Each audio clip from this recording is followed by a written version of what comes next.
আসসালামু আলাইকুম এভরিওয়ান, আশা করছি সকলে ভালো আছেন। আমি আল্লাহর রহমতে ভালো আছি। বেশ কিছুদিন থেকে ক্লাস আমাদের গ্যাপ যাচ্ছে, তো আমি ধারাবাহিকভাবে রাইট ফর্ম শুরু করেছিলাম। পরপর 3টি ক্লাস দেওয়ার পর বেশ কিছুদিন একটু ব্যক্তিগত সমস্যার কারণে ক্লাস দিতে পারিনি। যাই হোক, আবারও যেখানে আমরা শেষ করেছি সেখান থেকে আবারও আমরা শুরু করব আজকে। প্রথমেই যে নিয়মটা আমরা দেখব, একটু গুরুত্বপূর্ণ একটা নিয়ম। আমরা সবাই পাস্ট পারফেক্ট টেন্স পড়েছি। এই পাস্ট পারফেক্ট টেন্সে স্ট্রাকচার আমাদের যাদের মনে আছে তারা কিন্তু সহজে আমরা এই রাইট ফর্মস এর ব্যবহারটা করতে পারবো। যেমন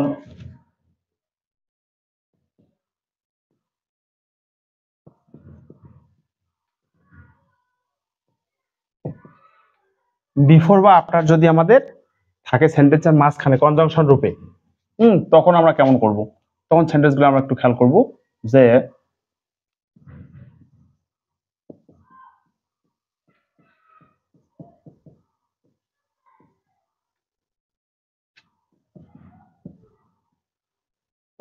ফার্স্ট ইনডিফিনিট, আবার first indefinite after plus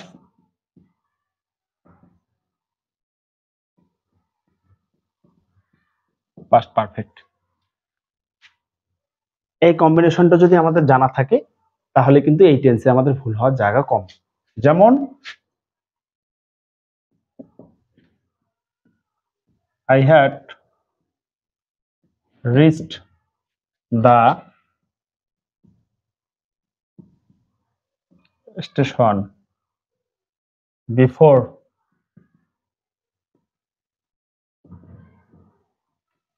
the train left.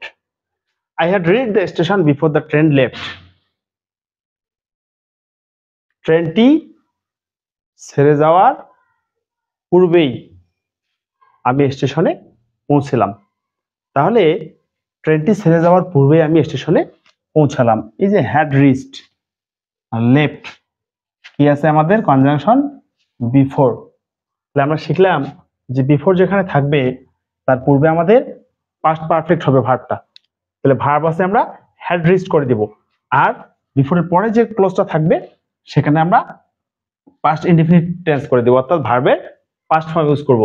একইভাবে এই সেন্টেন্সটা যদি আমরা ঘুরায় দেই যে আমি স্টেশনে পৌঁছার পর ট্রেন আসলো, ট্রেনটি ছেড়ে গেল, ঠিক আছে? তাহলে আমরা দিব যে আই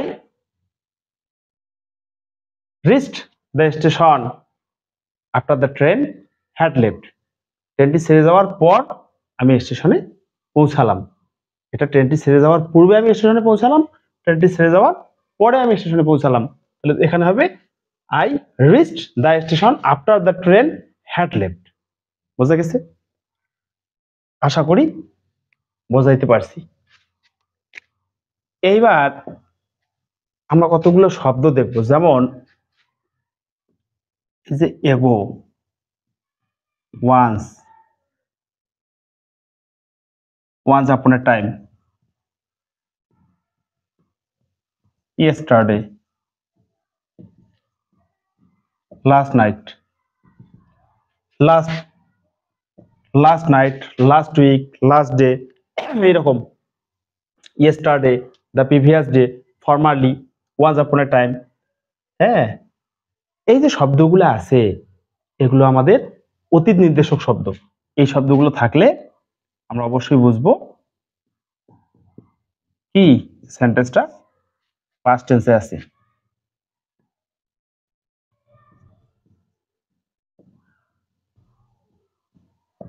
এখানে কি হবে? ওয়েন্ট হবে। আই ওয়েন্ট দেয়ার ইয়েস্টারডে, আমি গতকাল সেখানে গিয়েছিলাম। ইয়েস্টারডে শব্দটা থাকার ফলে আমরা কি করলাম? ভার্বটাকে পাস্ট করে দিলাম। মাথায় থাকবে? এই ধরনের যে অতীত নির্দেশক শব্দগুলো আছে এগুলো দেখার সাথে সাথে আমরা সেন্টেন্সকে পাস্ট টেন্সে রূপান্তর করব। এবার কতগুলো শব্দ আছে যেগুলো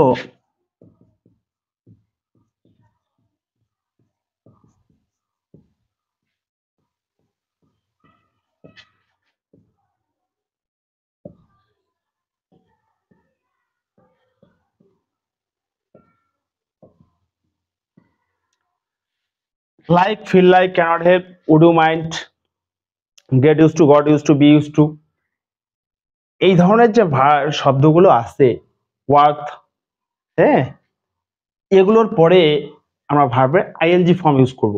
যেমন আই ফিল লাইক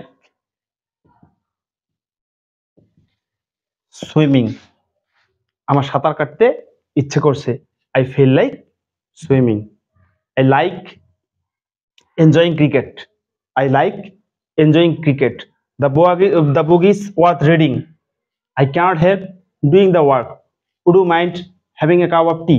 ঠিক আছে, তাহলে এই ধরনের যে শব্দগুলো আছে, এগুলো যদি আমাদের সেন্টেন্সে থাকে, পরবর্তীতে আমরা কি করব, ভার্বের আইএনজি ফর্ম ইউজ করব। ঠিক আছে, এরপরে সব থেকে সহজ একটা জিনিস আমরা শিখব,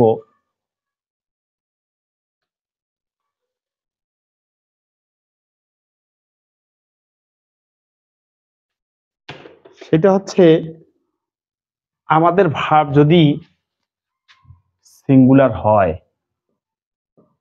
ঠিক আছে,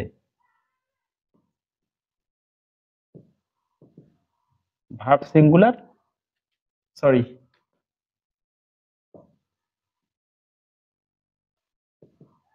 নাউন সিঙ্গুলার সমান ভার্ব সিঙ্গুলার, নাউন প্লুরাল সমান ভার্ব প্লুরাল। অর্থাৎ আমাদের যদি সাবজেক্ট সিঙ্গুলার হয়, তাহলে ভার্ব কি হবে, সিঙ্গুলার হবে। সাবজেক্ট যদি আমাদের প্লুরাল হয়, ভার্ব হবে প্লুরাল।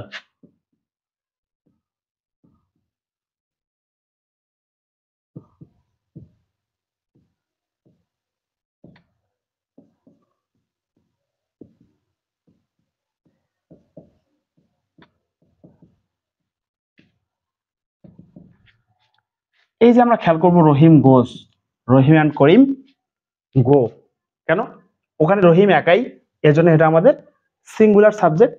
আমরা কি করলাম, ভার্বটাকে সিঙ্গুলার করে দিলাম, রহিম অ্যান্ড করিম, অ্যান্ড দ্বারা দুইটা নাউনকে আমরা যুক্ত করলাম, তখন হয়ে গেল আমাদের গো, অর্থাৎ এস বাই এস থাকলো না, প্লুরাল করে দিলাম।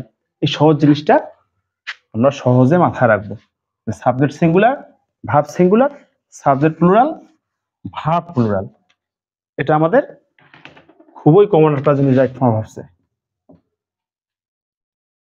এবার যে জিনিসটা আমরা খেয়াল করব, কতগুলো শব্দ আমাদের আছে, নিউজ, ফিজিক্স, গ্যালোস, ম্যাথামেটিক্স, কতগুলো শব্দ আমাদের আছে, এরকম আরো অনেকগুলো শব্দ আছে, যে শব্দগুলো দেখতে মনে হচ্ছে প্লুরাল, কেননা একটা এর যুক্ত আছে। তবে মজার বিষয় হচ্ছে এই শব্দগুলো সম্পূর্ণরূপে সিঙ্গুলার, প্লুরাল নয়।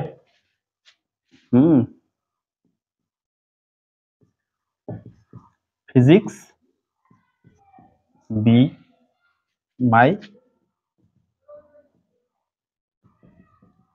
ফেভারিট সাবজেক্ট, আমরা কি নিব, অনায়াসে ইজ নিব, physics is my favourite subject. হ্যাঁ, এইবার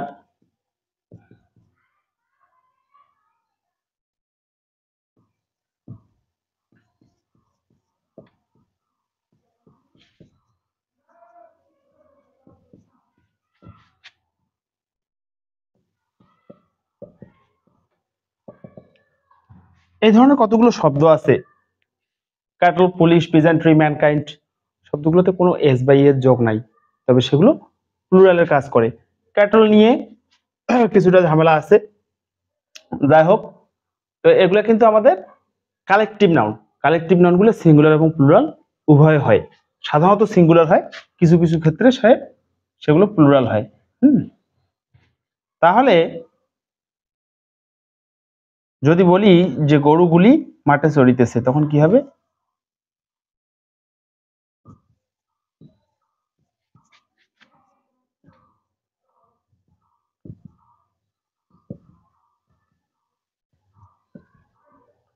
গরুগুলি মাঠে ঘাস খাচ্ছে, the cattle are grazing in the field, গরুগুলি মাঠে ঘাস খাচ্ছে, চড়িতেছে।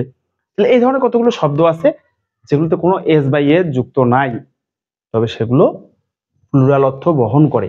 সেক্ষেত্রে আমরা কি করব, ভার্বটাকে প্লুরাল করে দিব। মনে থাকবে? তো আজকে আমরা 6টা গুরুত্বপূর্ণ রুল নিয়ে আলোচনা করলাম। হ্যাঁ, আমাদের এখন পর্যন্ত right form of verb serially আমাদের রুল সংখ্যা দাঁড়ালো 20টি। মনে থাকবে? আমরা নিয়মিত যে কাজটা করব, আগের ভিডিওগুলো দেখব, এটা সহ এই রুলগুলো আমরা প্রতিদিন খেয়াল করব এবং আমরা ব্যবহারের সময় খেয়াল করব। হ্যাঁ, আমাদের কিন্তু বইয়ের সহযোগিতা নিলে আরো ভালো হবে। বই থেকে যখন আমরা এই এক্সাম্পলগুলো নিয়ে প্র্যাকটিস করব, তার আগে কিন্তু এই যে আমি কয়েকটা করে ওয়ার্ড লিখছি, বইয়ে আসলে অসংখ্য দেওয়া আছে। আমি এখন কতগুলো বই থেকে কতগুলো সংগ্রহ করে লিখবো, এজন্য আমি শুধু শুরুটা করে দিলাম। হ্যাঁ, এতগুলো শব্দ যদি আমি লিখতে পারবো, অনেক বড় হবে ভিডিও। হ্যাঁ, তখন আর ভালো লাগবে না। আর আসলে ভিডিও দেখে এতগুলো কেউ লেখিও নেয় না। আমরা আসলে প্র্যাকটিসটা শিখতেছি যে কিভাবে আমরা উদাহরণের মাধ্যমে প্রয়োগ করব। আর যারা পড়াশোনা করে সবার বাড়িতে অবশ্যই বই আছে, বই থেকে এক্সাম্পল গুলো দেখবো, নিয়মগুলো দেখবো, ব্যবহার কিভাবে করতে হয় সেটা আমি দেখাচ্ছি। আর যেখানে প্র্যাকটিস সেশন আছে সেখান থেকে প্র্যাকটিস করে নেব। তো অনেকদিন পর আসলাম, জানি না সবার কি অবস্থা, কেমন আছেন সবাই। নিয়মিত ভিডিওগুলো দেখেন। ভিডিও রিচ একেবারে নাই, সবাই একটু চেষ্টা করেন যার যার জায়গা থেকে ভিডিওগুলো ছড়িয়ে দেওয়ার। আর আপনারা নিজে দেখেন, নিজে উপকৃত হন, অন্যকেও উপকৃত হওয়ার সুযোগ করে দেন। পরবর্তী ক্লাস দেখার আমন্ত্রণ জানিয়ে আজকের ক্লাসটা এখানেই শেষ করব। সেই পর্যন্ত সবাই ভালো থাকবেন, সুস্থ থাকবেন। আসসালামু আলাইকুম।